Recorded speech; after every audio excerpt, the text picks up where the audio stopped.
Okay, so I figured I would check this out really fast over here. I've been hearing about this debate between Dan Dennett and Robert Sapolsky about free will, and I was going to listen to Dennett make some comments on it.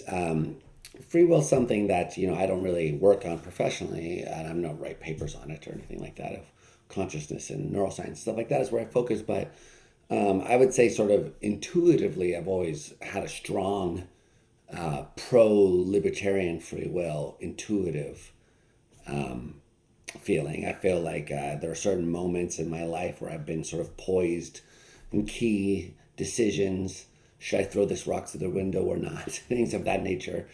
And over time, as I progressed in philosophy, I kind of came to realize that I didn't think this intuitive judgment was enough to really convince me that libertarian free will was the thing.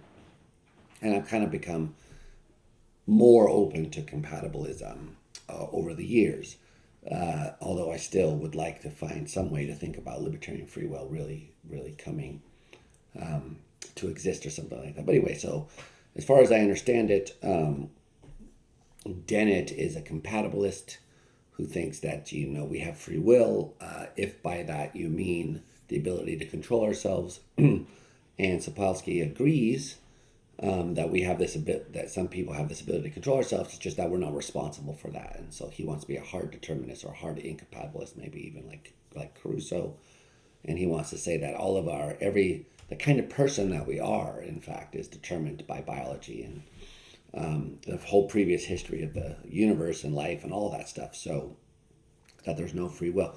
A lot of that comes down to the terminological dispute about whether you think that the sorts of things that Dennett talks about count as free will. So it would be interesting to hear what Dennett himself thinks about this. So I have it pulled up right here for us to go ahead and check out. And so this is from the Theories of Everything with I don't know, Kurt. I don't know how to say his last name, but Jumangai, I think. I know I'm mispronouncing that. Oh no. He said it before too, but anyway, really interesting show. Some interesting things come on here, but let's hear what Dennett has to say. Debate with Robert Sapolsky go. It was entertaining, but Robert makes one big mistake, and it's right at the center of his work. He wants to, in fact, it's a sort of version of the mammal's paradox. He says, you're not making a free choice because every act you perform depends on things that happened earlier and happened earlier and happened earlier, and we go back to the Big Bang, and determinism is true, and so you can't make a free choice. And what he's missed is the difference between control and causation. Let me illustrate that with an example. There's an earthquake, and a boulder starts to roll down one of the Rocky Mountains. Bouncy, bouncy, bouncy, down it goes. Okay. It's caused to roll down the mountain by gravity, wind pressure, bumps on the way, material, et cetera, et cetera, et cetera. But no control. Now, if we rewound the tape of life right to and replayed that exact circumstance, it would roll in exactly the same way. That's determinism. But if we don't get it exactly right, then who knows? In fact, the path of the rock is uncontrolled. But the only way you can tell it's uncontrolled is by varying the circumstances and seeing whether the behavior is varied. Now, compare that with a really good skier. She's a downhill specialist, and she skis down the mountain. We want to know if that's controlled or not. Well, have her run down again and again and again. Have her do 10 runs. Right. So this is Dennis' notion of control. The boulder rolls down the hill. there's nothing controlling it, because if you vary the situation, it will take a different path, I guess. Whereas if you vary the skier, they'll respond in a way that shows that they can adapt to that they have some able to control their path down the slope, I guess. And so, but as far as I understand it, Sapolsky does not disagree with this. His view is that the kind of control you have is out of your control. And therefore, that's why he denies that there is any sort of free will. The thing does he ever say what he means by free will? It's got to be just like the ability to choose in such a way that's independent of your past circumstances, or that it violates determinism in some sense. And that's what Dennett is disputing. But then it's also, there's something here, the ability to control oneself. And an example that he uses before is, driver's license and things of this nature. But it is an interesting consequence of views like Dennett's, that some people will be just less free, I guess. It has to be, right? Because on his view, freedom is a kind of a skill or accomplishment. Okay, interesting, but let's go on. So I think that what he's going to say is what I said already, which is that Sapolsky denies compatibilism. And you can see why people want to deny compatibilism. If you say everything's determined, and if you truly are not responsible for the type of person that you are, whether you have this control or not, does it really count as saying that you're free? Dennett wants to say yes, I guess. But I could see why there's frustration with that. She'll end up crossing the finish line in all of those cases in almost exactly the same amount of time. Very reliable result. That's control. Now, if she goes out of control, she becomes more like the boulder. Now, the path of the boulder is determined. The path of the skier is determined. Mm-hmm. But the difference is that the skier's path is controlled and the rock's path is not. The rock's path is like a coin flip. Coin flips, we call them random for good reason, because they're not predictable and they're not controllable. That's the key. But they're determined. You can't prove that determinism is false by flipping coins. Yeah, ridiculous. And you can't prove that determinism is false by saying, look, evolution depends on random variation and mutation, because the randomness of evolution isn't quantum randomness. It's physical chaotic randomness. It's deterministic randomness, if you like. So deterministic randomness is just unpredictability from our point of view, or maybe from the math's point of view. I wonder. If you make the distinction between control and causation, then Sapolsky's argument simply falls apart, because it doesn't go back to the Big Bang. Because once life gets started, you start making, what life does is it generates controllers. It generates self-controlled little agents, things that are alive. And they're alive because their parts are better suited for reproduction than the other variants. That's the whole key to evolution, right? Now, we know that evolution doesn't depend on quantum randomness because we have lots of models in computer science models of evolution, where evolution happens in virtual worlds, where the only randomness is the pseudo-random number randomness of the random number generator, which is, of course, not a quantum device. Oh, it could be, but it doesn't have to be. All it has to be is uncontrolled, like a coin flip. Now, here's a case where philosophers made the mistake of thinking, well, it's very important not to be too predictable. Because if you're too predictable, you can be exploited by other agents. Right. So let's all have our coin flippers in our head. then we're not practically Wait, this is a predictable. mistake philosophers made? Hold on. What did he just say? Here's a case where philosophers made the mistake of thinking, well, it's very important not to be too predictable, because if you're too predictable, you could be exploited by other agents. Right, so let's all have our coin flippers in our head, then we're not practically predictable. Here's my pragmatism come out. We don't need randomness, we need to get a coin flipper. Where's the mistake the philosophers made? Flippers in our head. Then we're not practically predictable. Here's my pragmatism coming out. We don't need randomness. We just need a good coin flipper. And we suppose if you're going to play rock, paper, and scissors, your best strategy is to play randomly.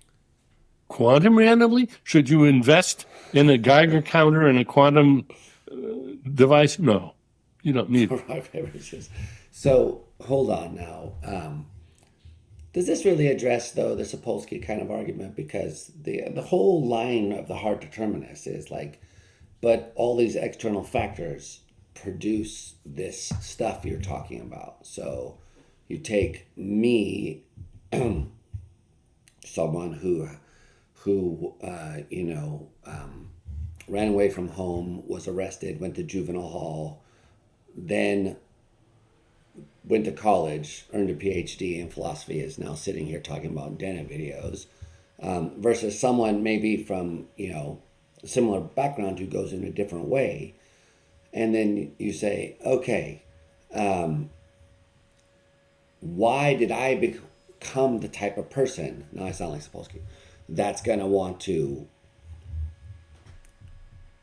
follow a different trajectory from my past, as opposed to, I often say that when I was in juvenile hall, when I was on my way to California Youth Authority, nonetheless, one of the driver or security guard people told me that I was just a statistic and that I wasn't never going to get out of the system.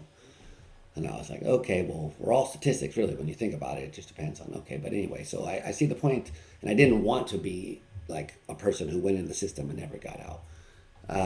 But maybe, I could have been the sort of person who had heard that and just felt like a sort of finality to it and be like, yeah, you're right. I should just lean into this. There's no fighting it. I'm in the system now. So I was the type of person who responded one way, and another person might have responded a different way. So am I to be congratulated for that? Sapolsky's argument is no, because I didn't have control over becoming that sort of person. And I can feel the force of that kind of intuition, by the way, that there's all of these factors external that made it the case that you react in that way in that moment. Now, on the other hand, so that Sapolsky's point is that, yes, there are these things that Dennett is talking about, but it isn't clear that those things should be called free will. So maybe that's kind of to be the the philosopher's mistake, is that that this is what free will requires. But I've been skeptical of that move forever, because for me personally, I thought that this libertarian conception of free will was very obvious. Maybe it's because I was also brought up in a very religious household where this was talked about, and I argued with people about this for a lot. But so maybe that's where the concept of the will and freedom of it and stuff like that came from. But I just thought this is common sense. It just seems that way from experience, that there's a kind of freedom that we exercise. Whereas I've heard other people say they don't find that, so there's a line of argument that comes from the Sam Harrises of the world that if you really pay attention, you'll notice you are just along for the ride. I never really found that in my own experience. But I wish we would address this question more of because as far as I understand Dennett's position, you are the way you are just by luck. And then that's unfortunate. So what we should be doing is trying to improve the situations of people so that it's less a matter of luck, and that there are more people included in this making so imagine, by analogy, you really wish that everyone had the ability to play the piano, and you just notice that there's not a lot of music education, so you just put pianos everywhere and you funded everyone piano lessons, well, then a lot more people would be good at the piano. Not everyone, because not everyone maybe, but a lot of people, most people. And I think that's Dennett's idea, is that if you improve societal conditions, then more people would develop the skill of self-control, because it's just like these external factors that are limiting them, and that's unfortunate. So anyway, so I think that's a good idea, but I don't think it really addresses the main argument that Sapolsky wants to present, which is that all of this control stuff begs the question against the hard determinists. I mean, maybe this just ends up being a semantic issue, but I don't think so. So let's continue with this. In fact, you could coin flip 12 or roll a 3-sided die or something, a 6-sided die with 3 choices, rock, paper, scissors. And you could write down a list, 1,000,000 elements long, which would determine what your next move would be. Just keep the list secret and you're all set. Nobody can beat you. They can tie you, but they can't beat you in the long run. But you're determined, but you're not predictable. Now, this is something that everybody should know, and it's amazing that people that don't realize it. Indeterminism is not required for unpredictability. And determinism doesn't prevent you from acting locally, making your own choices. I mean, that is a good point. So I often, when I talk about this, talk about a pool table. You hit the ball goes around and knocks the balls in a certain way. Everything there is determined. But that doesn't mean that if the ball rolls in one way, it's not going to cause another ball or influence it. So if you want them to go in a certain way, you would want the table to be built in a certain way so that these things can be caused in the right way. So you can still make a choice. It's going to be determined. So it's not going to be undetermined choice. And if you define choice as undetermined, then yeah, there aren't any choices. But that's true. That's not really a good reason to do that. We make these choices all the time, and they're determined by previous events. And indeterminism is not required for unpredictability. As he was just pointing out, you can be unpredictable simply because you don't know something. Something's a secret. So, but everything can be determined. So these are the twin points that Dennett likes to make a lot, and I'm sort of on board with that. The question is whether the choices you make, which are determined, are ones you're responsible for. Sapolsky wants to say no. And I think Dennett's going to say no. And so the question is whether or not that has anything to do with free will. I don't really see him addressing that. I thought maybe he was going to bring that up. But he's just saying sort of the same things you would expect him to say. Determinism doesn't prevent you from acting locally, making your own choices, and not being controlled by the past. The past doesn't control you. So would the difference between you and Sapolsky be that you're saying if you have impartial information, then you can have something that's unpredictable to someone on the outside, but he's speaking cosmically, like, well, the universe has all its information. If you have a generator of pseudo-random numbers at your disposal, and you can keep that generator secret from agents that want to control you, then you're unpredictable and you've got the freedom you need. And you do need that freedom. Yeah, so wait a minute. So he said the past doesn't control you. So the notion of control here means more than determine the outcome, because he agrees that the past determines the outcome. So the past doesn't control you in what sense?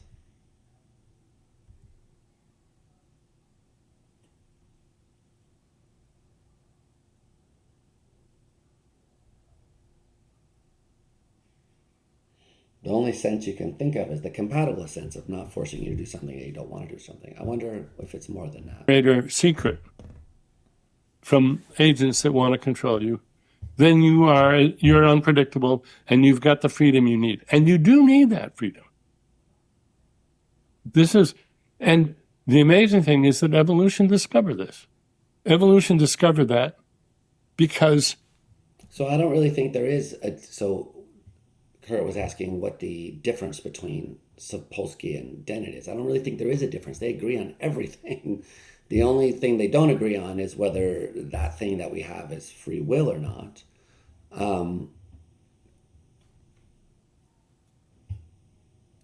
And whether in order to have free will, you would have to be able to act in such a way that was independent of all your past determining causes. And so that's a question about how you interpret what they already agree on. They agree on this causal chain. So I don't really think there is a real difference, except for that they don't want to call that free will, and they think that has implications, right? That has implications, whether you call it free will or not, has implications for like society and how things go. So that's a different debate over whether there is free will. It's about whether what we have should be called free will, and whether it's good to try to enforce this idea that's free will. Because I think Dennett has said in multiple places, he agrees that there's no such thing as libertarian free will. We should dispel that idea. And Sapolsky agrees with that as well. So evolution pseudo-randomly makes a lot of mutations, and the ones that survive because they do things that the competition doesn't do, and this is what gives them a kind of control, a kind of reliability. The first replicators that ever existed had a minimal kind of control. And the whole history of evolution can be viewed as the amplification of control mechanisms. What is Robert's response when you tell him this? Well, I didn't tell him that exactly because I didn't have the time, but I laid out the main points. And his response is, no, that's you're still determined by the events going way back to before your birth. And yeah, so therefore you're not really responsible for the way your control mechanisms are now. I haven't really heard Dennett address that issue. Instead, what I've heard him say, some people do have control, and so we should count them as responsible. But are they? So I don't think he's really addressed. I've said that already, so let me tell him. David Haig has this lovely example which shows the fallacy in that, and he calls it the parable of the bathtub. Right. There's a quotation, just a moment. If you make yourself really small, you can externalize virtually everything. Right. That was a quotation from my book, Elbow Room. And it was probably the most important sentence in the book. And I had the stupid idea of putting it in parentheses as a sort of joke. But it's actually the most important sentence of the book. What was that? If you make yourself small enough, you can externalize almost anything. But that has a parable of the bathtub. That has to do with that. Make yourself really small, you can externalize virtually everything. I thought that had more to do with the idea that the machine's made of machines, and so that you get this kind of competence without, how does he put it, understanding or whatever, so that they can do things without knowing the reasons why they do it. But what's this bathtub thing? I don't know. Externalize virtually everything. Right. That was a quotation from my book, Elbow Room. And it was probably the most important sentence in the book. And I had the stupid idea of putting it in parentheses as a sort of joke. But it's actually the most important sentence in the book. Look, I'm not an extensionless point that makes undetermined decisions. I'm a big thing. I'm a big thing made of lots of design parts. And those design parts, each one of them, creates a basin of attraction. Now, this is the parable of the bathtub. We've all heard about the butterfly that flaps its wings in South America and it causes a storm in Sydney, Australia. That's the butterfly effect, where tiny things have huge effects. And what Haig does is he simply turns out and says, yeah, and huge things have tiny effects. And he gives some wonderful examples. And the simplest one is a bathtub. It's a lovely example because, as he says, a bathtub One direction. is literally a basin of attraction. You fill it up with water. Where's the water come from? Who cares? You can pour it in from bottled water. You can it can rain. You name it. All those water molecules get into the bathtub. Then you pull the plug, and it all drains out the same hole. And which water molecules, where they go, this cancels out all the differences in causation that went before. Simply cancels them out. A basin of attraction is just the opposite of a butterfly effect. And because it's just the opposite, it means that you are reliable in spite of variations in your past. Okay. So, and this simply undoes the main premise of Sapolsky's book. Okay, hold on a second here. So how does this work? The parable of the bathtub. I haven't heard this one before. So I get it. So wherever the water molecules come from, suppose that there's rain coming in from a gutter and also the faucet is on and also you have a cup of water and you trip and spill it into the bathtub. Okay, great. So there's all this stuff about the background. But once it's in the bathtub, then, it's only going to go out one direction through the drain. Well, I guess it could be splashed out and stuff. But assuming the bathtub stays in a structural integrity, it's only going to go out in one direction. So it doesn't really, all those other things about the past of the water molecules don't matter. They get kind of washed away by the shape of the bathtub. So where it came from, whether it was coming from above or the side, it doesn't matter. It's going to go down. It's only one way out. So I guess what he's saying is that we can, what did he say earlier, that we are basins of attraction, or that the molecules, what was it? Let's go back to what he says. Yeah, okay.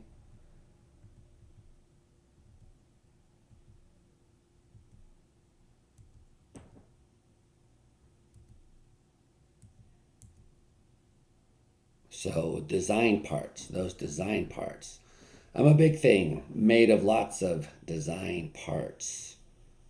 And those design parts, each one of them creates a basin of attraction. So each one is like a bathtub. So that overall then I become like a bigger bathtub, basin of attraction. So that it doesn't matter all those past influences on me. They get sorted through into this reliable behavior, draining the right way, or in other words, acting in a certain controlled manner, I guess is supposed to be the idea here. So that this must be the basis of his idea that the past doesn't control us, because it would be like saying whether it's rain or from the faucet should control which way it goes out of the bathtub. Is that the basic, is that the, am I reaching here? Is he going to say more about this? This is, he says this is the, simply undoes the main premise of Sapolsky's book. Okay, so let's hear how he puts this together. And this simply undoes the main premise of Sapolsky's book. So, by the way, I'd like to point out here. Wait, hold on. He's that's all he's going to say. So it undoes the premise, because the main premise, as I understand it, is that all of these past things affect the kind of controller that you are now. And what he's saying here is that those past things don't matter because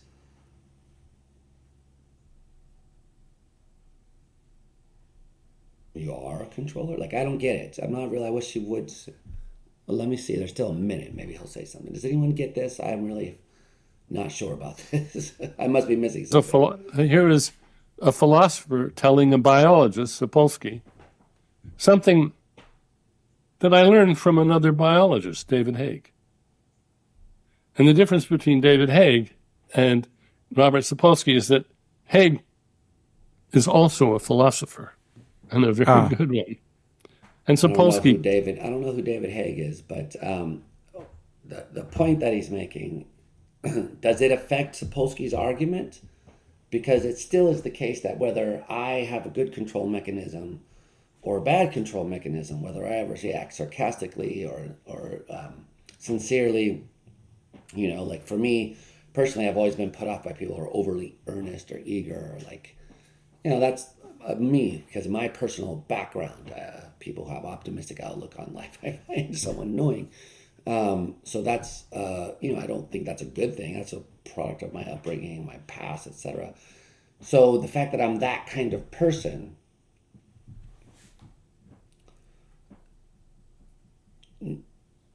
what does that have to do? So how does all these basins of attraction stuff, weed that stuff out? I'm not really sure how we're supposed to undo the main premise of the argument, because as I was seeing things, it really is a question about whether you take those past things and their influence on my ability to control as negating free will or not, to be mostly a semantic debate about how you use the word free will and apply it within this context, because of the practical kind of outcomes of that. But I'm not really sure how this basin of attraction stuff is supposed to undermine the whole argument. Okay, well, let's see if what has a tenure for philosophy and tends to look down his nose at it. And so he makes big philosophical mistakes because he does not have respect for the philosophers that try to point these out to him. Oh, shit. Pop up and take your spot from you, Dan Dennett. Damn. I wasn't expecting that. Okay, so really? Or is it just that he has a different set of intuitions, which a lot of other philosophers would share as well, I would say. Yeah, I don't like these kind of attacks where you're saying the person's bad at philosophy or something like that. Even though he is a biologist, I don't know much about Sapolsky, what his views on philosophy are. But wow, okay, he's a tin ear. Oh man.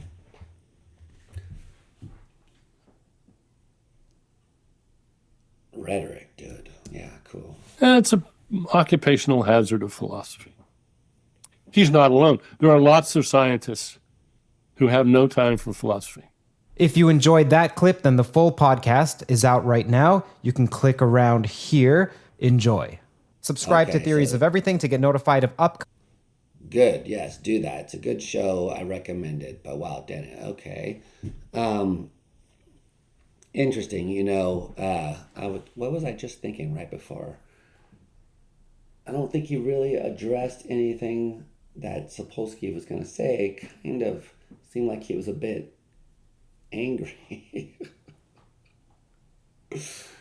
Anyway, okay. Let me know if I should be checking anything else that's floating around out there since I've been up here in my cave for so long.